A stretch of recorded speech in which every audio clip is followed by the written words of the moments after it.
noche, a little aloha in your day, a little breakfast with Bob and Paul, a little breakfast with Bob and Paul. Thank you, Poncho Man. Welcome back to Breakfast from Kona, presented by Active, #Inspired to Race. My name is Bob Babbitt. His name is Paul Huddle. We are sponsored by Timex, Rudy Project, GoPro, MPA Event Graphics, Lava Magazine, Babbittville Radio. Our next guest, the Pope Mobile, is not here. You don't have the Pope hat yet, but the CEO of the Ironman, Mr. Andrew Messick. How you doing, Andrew? I'm doing very well indeed. It's a pretty fun week, huh? This is a fantastic week. It's the best week of the year by a mile. No question about it. You're not very busy though, right? No. I've just been sort of walking around aimlessly for the last 4 days. Lattes, hanging out, putting your feet up, taking long naps. Sailing, in my boat alone for extended periods of time. Exactly. All that. So when you look back at your, as being the CEO, what are you proudest of?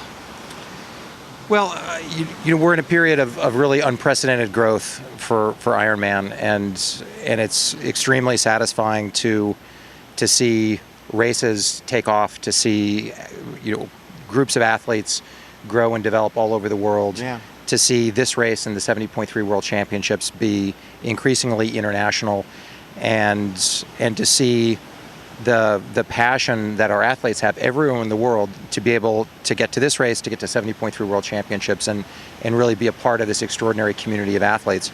And we see it everywhere. We see it in South America, we see it in Asia, we see it in Australia, New Zealand, North America, Europe, everywhere. Yeah. And helping to expose more people around the world to the extraordinary benefits of the life that we all live is, it's really, it's been a lot of fun.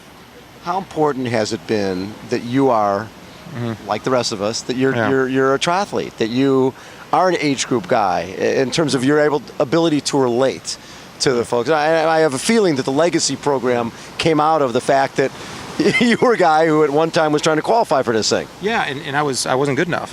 Right. And like most of us. Yeah, and so when I was a serious age group athlete, years before I took this job, yes. I was an hour too slow to get to Kona. Right. But Legacy was really born in Los Angeles. About a month after I started the job, I went to Tower 26 and went swimming with Jerry Rodriguez, and had a breakfast with a group of people from the Los Angeles Tri Club. Yep. And there was 30 or 40 people. We went to someone's house in Santa Monica, and the group was, all of them were unbelievably passionate and committed triathletes. They're longtime members of our community. They're people who've been involved in the sport a long time, who are instrumental in bringing new people into the sport, in making the club work, in developing new athletes, all the things that we appreciate about the culture of our sport. And that group, half of them had been to Kona 5 times. Right. And half of them had never been to Kona. And so what was clear was that there was a group of people who were just as committed, who were just, for whom Ironman played just as an important role in their lives, but weren't blessed with the genetics to get here. Yeah. And I felt then, and I continue to feel, that people who are committed to Ironman and who live the life and who race and train and are a part of the community, they deserve a shot to be here and to participate and to be part of the community of athletes at this race, even if it's only once in their lifetime. But they deserve their shot. And we had just had our third, we're about to have our third class of legacy athletes start on tomorrow. And we have a reception for them on Tuesdays. Yes. And we brought Dave and Mark, and Paula was there, and these are guys who, for in many cases decades, have organized their lives around Ironman. And to see them, no one appreciates being here more. No one understands how fabulous it is, and what an unbelievable opportunity it is to be at the start line, more than these guys. And it's always one of the absolute highlights of this week. One of the best parts of the banquet, I thought, the other night, was the legacy athletes that question. came up and spoke, and it was clear the level of excitement and the level of thankfulness that they finally had the opportunity to be here. The guy from Mexico was over the top hilarious. I mean, Exactly. it was fantastic. And the other it guy just would have showed- done 36 Ironman events. Yeah. 36. Yeah, Right, 36 and he's Ironman. he's a sub 10 hour guy. And he'll Yeah. still and would never he's get never here. qualified. Yeah. What's interesting like with unreal. with the long distance triathlon, when you look at marathon, Yeah. marathon times have gotten slower and slower and slower, right? It used to be 4 hours was the last finisher, now 4 hours is a median finisher. With Ironman, it gets faster and faster and faster. Well, relatively speaking, the number of people at these races is constant, and the number of people who are participating and qualifying is growing. Right. And so now, 3% of athletes qualify for this race. 3%. And That's brutal. and so, at every age group, the caliber of the athletes, their preparedness, their commitment, their seriousness is just increasing, and that's not going to reverse itself, because as more athletes from Argentina, as more athletes from Singapore and Malaysia, as more athletes from Eastern Europe, Right.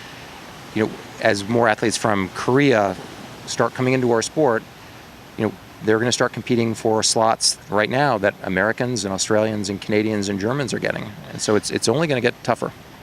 Moving the 70.3 and having a world championship for the first time in Europe and having it in Austria, how important was that in terms of a statement to the rest of the world? Because the Ironman World Championship is here, and I don't think it's going anywhere. Sure, hope not. Yeah, Clearwater, Vegas, Yeah. Canada, now Austria. That to me, that makes a pretty big statement. Well, I think it's important.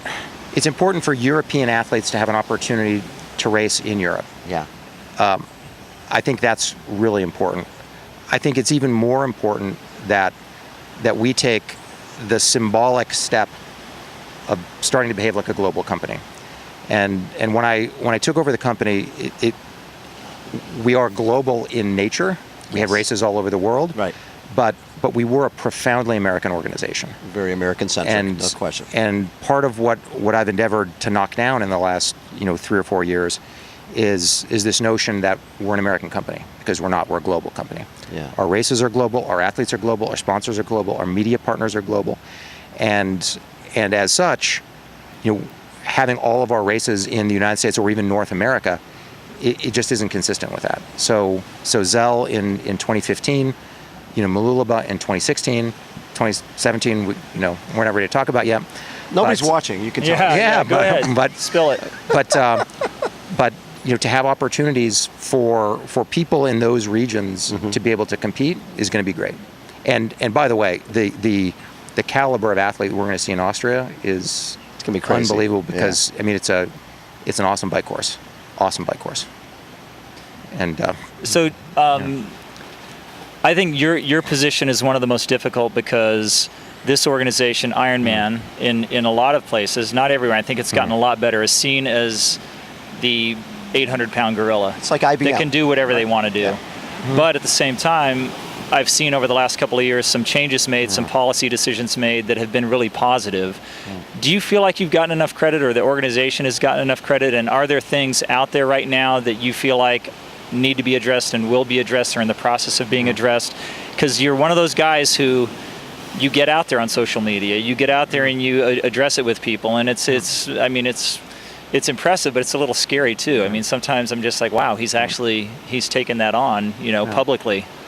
well, part of my job is to be the lightning rod for people that have a point of view about us, and that's fine. I'm fine with that. And if people don't like or don't appreciate what we're doing, then I welcome a dialogue with them. And and I'm easy to reach. And I walk up and down the street and I talk to people all day long. The question about what we can do is one I do want to talk about, because we have customers, and our athletes are our customers, and if we don't do a good job of taking care of them and delivering a good experience, they're going to go do something else. And that it's always struck me, and it's always struck me as interesting that people love our races, but they don't love us. And so you talk to people, Kona fabulous. Right. Klagenfurt, fabulous. Lake Placid, fabulous. Ironman Melbourne, fabulous. Ironman, oh, I don't like those guys at all. Exactly. and so we're in the business of creating great races. That's what we do. Exactly. There's no one in the world better than us. There's no one who is more committed, who tries harder, and who is more disciplined, diligent, aggressive about creating an extraordinary athlete experience. Right. And the extent to which we're growing, it's a function of that. Sure it is. Because if athletes came to our races and they were unsafe and the aid stations were screwed up and timing data was a disaster and there's nothing for families to do, they wouldn't race with us again, but they do. And it's not an accident. And we work enormously hard. And the teams that we have all around the world who operate races and deliver the athlete experience are the best in the world. They're the most experienced in the world. And we have better tools, we have better processes, and we treat it like a business. Yeah. And we really are the only real business in the industry. I mean, it's still an extraordinarily fragmented industry. And so what we want is we want people to love our races. And if people want to be mad at me on Twitter, that's okay. Well, to me, what's always interesting is when I was running the competitor magazine, I never had a problem with people writing an angry letter because it always came from passion. To me, what I can't cure is vanilla. If someone picks up the magazine and goes, "This is a piece of crap, I don't care," and doesn't ever read it again, I can't do anything about it because I don't know. I always much rather have someone say, "You don't do enough on running or cycling or triathlon." And for you guys, they're coming from a point of passion. Yeah. These are people who put your logo on their bodies. I know. Right? So if they're reaching out, I mean, you sort of have to look at it, hey, I can always turn it around. If they're coming from passion, I can turn a negative into a positive. And sometimes I'm sure some of those points they're making are pretty valid. No, and you're exactly right. The level of engagement, the level of commitment of our athletes is extraordinary. Yeah. And they are, as a group, extraordinary. Yep. I mean, average people don't do this. No. And so, I mean, the pool of athletes is we draw an extraordinarily accomplished group of people, and people who set aggressive goals, are prepared to work and sacrifice to achieve them, are successful in anything that they do. And so the people who race Ironman as a group really are a remarkable bunch. And they're engaged, and by and large, none of them are shy about saying what they think. And we have structured athlete surveys. We do all kinds of structured research to make sure we understand what our athletes think at every single one of our races. And I'm easy to reach. I read every single email that goes to CEO@Ironman.com or Andrew@Ironman.com. I read every single one of them, and I respond to most. And so I pay really careful attention to what's happening. And you can never make everybody happy. Sure. But you can understand and address major concerns, and I think we do a pretty good job. There's been a lot of we've been hit for years about refunds, about transfers. Well, now we have a transfer policy in Europe. We have a transfer policy in North America. We have a transfer policy in Asia Pacific. In North America, we have a race refund policy. We listen, and we've put in place programs that are designed to address the concerns our athletes have. We had issues in the swim. We have a structured program called Swim Smart. We invented the rolling start.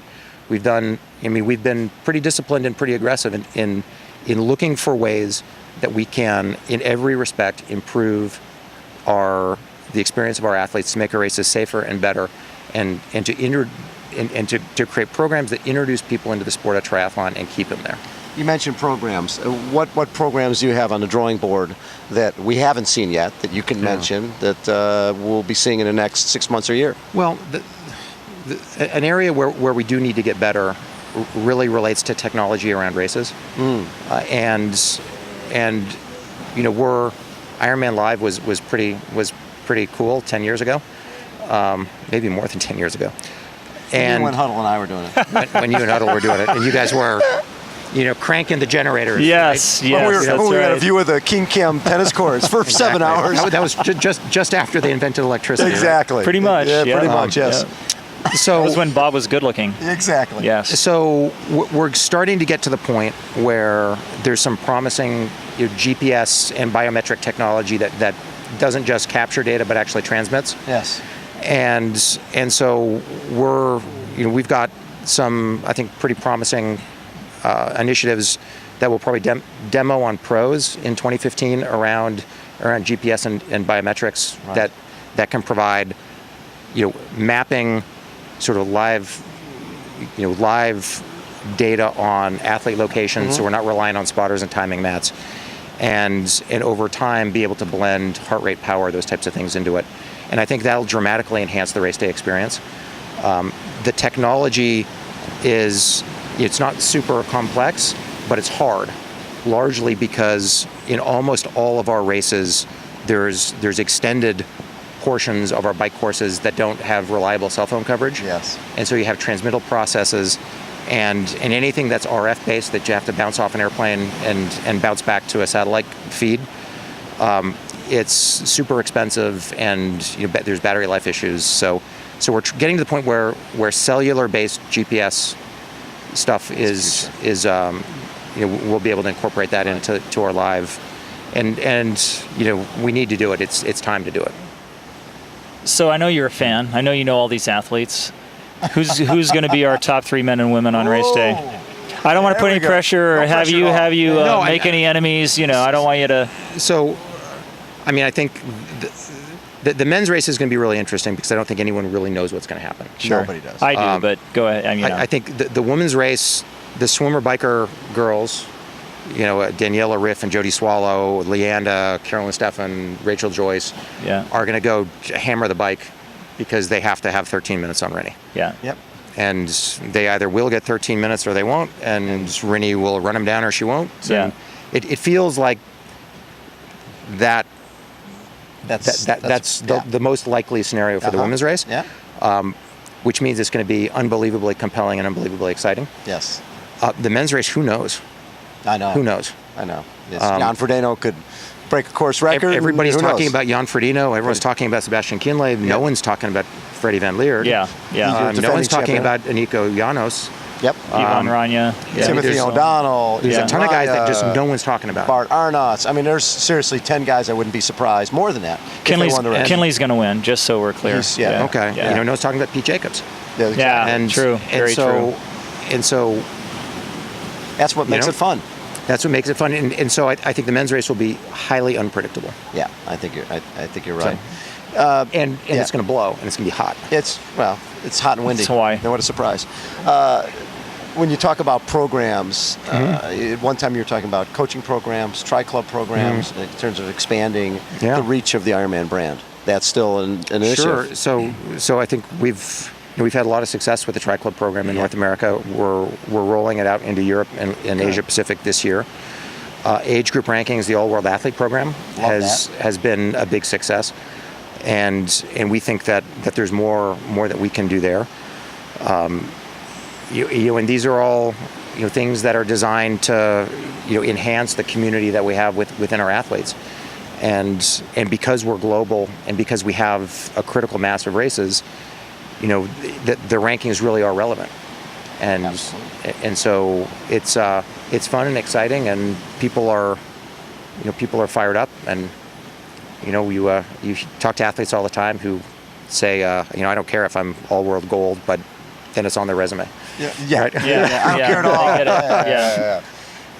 Yeah. We talk technology, and at the end of the day, what makes Ironman so special and so relevant is the human side of this. Has there been a one or two stories that, because I'm sure they come across your desk every day, people trying to get in the race, but also just sharing their story, somebody you meet at a race, a couple stories that have moved you?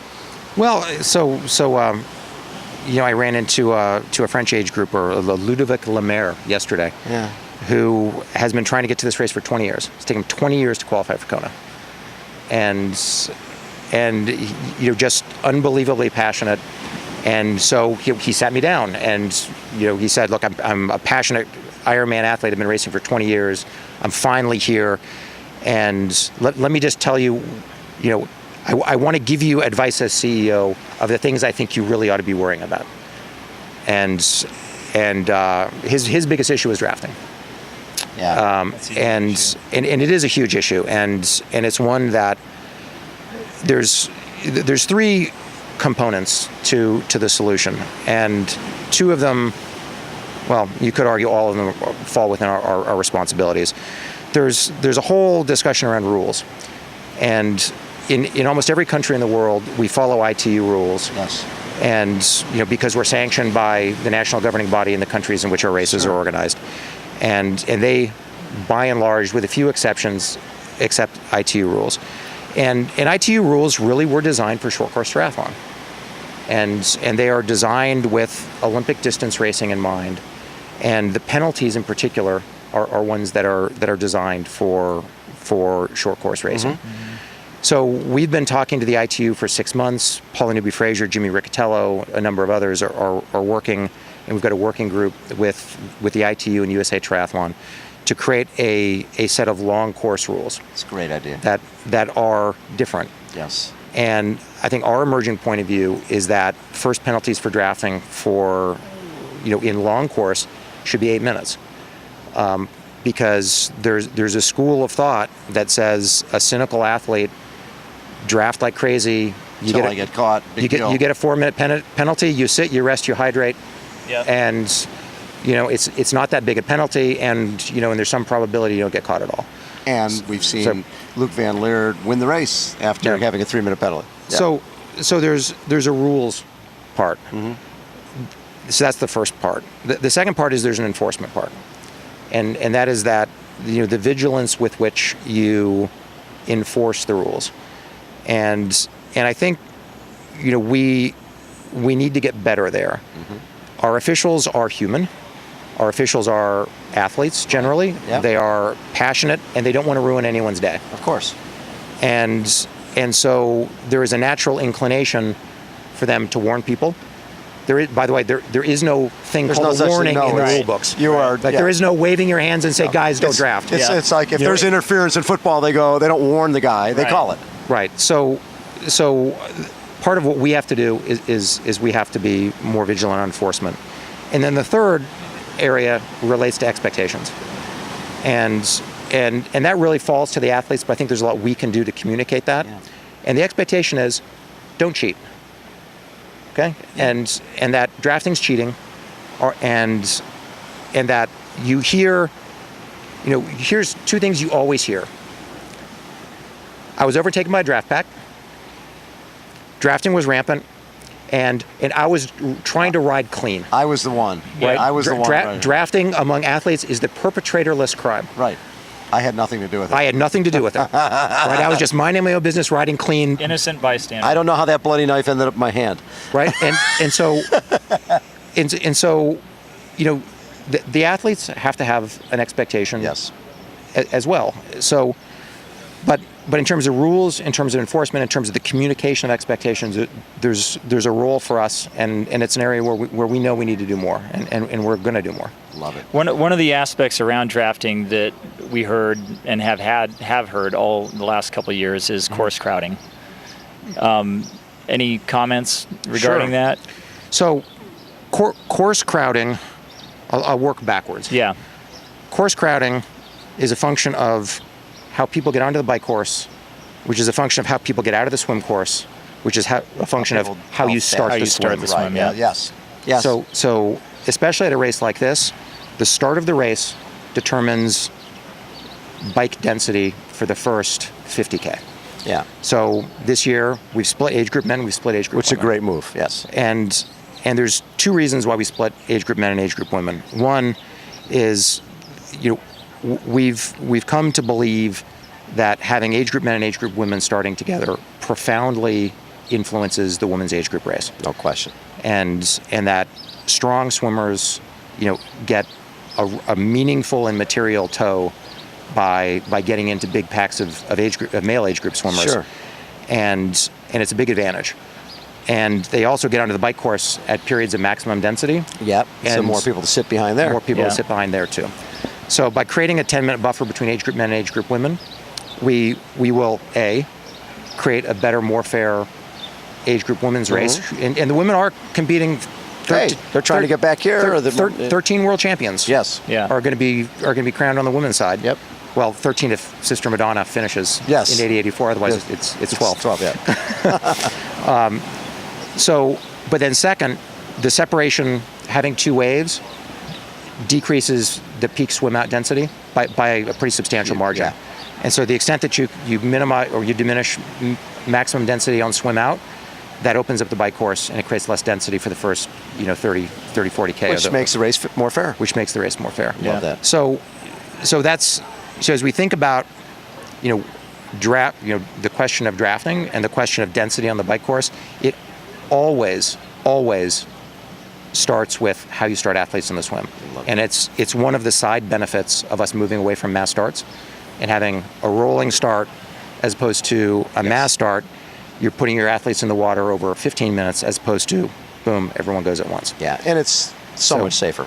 Well, it's safer, and it helps swim, Yes. helps swim experience, and it helps open up the bike course as well. Yeah. So, Andrew, thank you so much Yeah. for taking time. I Happy know to be this here. is sort of a mellow time for you, so you had time to squeeze us in, but we really appreciate it. yeah, my yacht's right out there, and I'm going to go sunbathe for the next 5 hours. I thought that. So where will you be tomorrow, besides everywhere? So tomorrow morning, I start at 4 in the bike compound. Nice. And I'll go to body marking, talk to athletes in transition. We'll be on the seawall with Dinah Birch for the swim start. I'll be at swim out to Cheer watch people on. Yeah, yeah. watch the athletes come out and see whether our density issue has been materially benefited. Yes. At 8:15, I get on a moto and I go out to Javi, and I'll ride through the pro fields and Drop them all like a stone. drop them all like a Go, stone. this doesn't look that hard. How hard can this be? It's yeah. Then I generally meet Jimmy Riccatello at the penalty tent in Javi, Yep. and we talk about what's happening on the bike course. I come back. I'll go into the production tent. I'll see how The TV show's going. the TV show's going. I get interviewed by Welchie, I think at 11:30. First athlete comes in at noon. Actually, about noon. Yeah, they're coming off the bike. Yeah. So And, pretty mellow day. Yeah. Pretty mellow day. Like that. Thank you so much for taking time, Andrew. Thanks. Happy to Always be a here. pleasure. Andrew Messick, CEO of the Ironman, has been our guest. This again, Breakfast from Kona, presented by Active, #Inspired to Race. My name is Bob Babbitt. His name is Paul Huddle. Our sponsors, Timex, Rudy Project, GoPro, MPA Event Graphics, Lava Magazine, Babbittville Radio. Poncho Man, take us out. A-L-O-H-A, a little aloha in your day. A little breakfast with Bob and Paul. A little breakfast with Bob and Paul. Thank you, Poncho Man. It's Aloha Friday. Thank you, sir. That was really fun. You got to hang out for 1 second. Oh, photos. Yeah.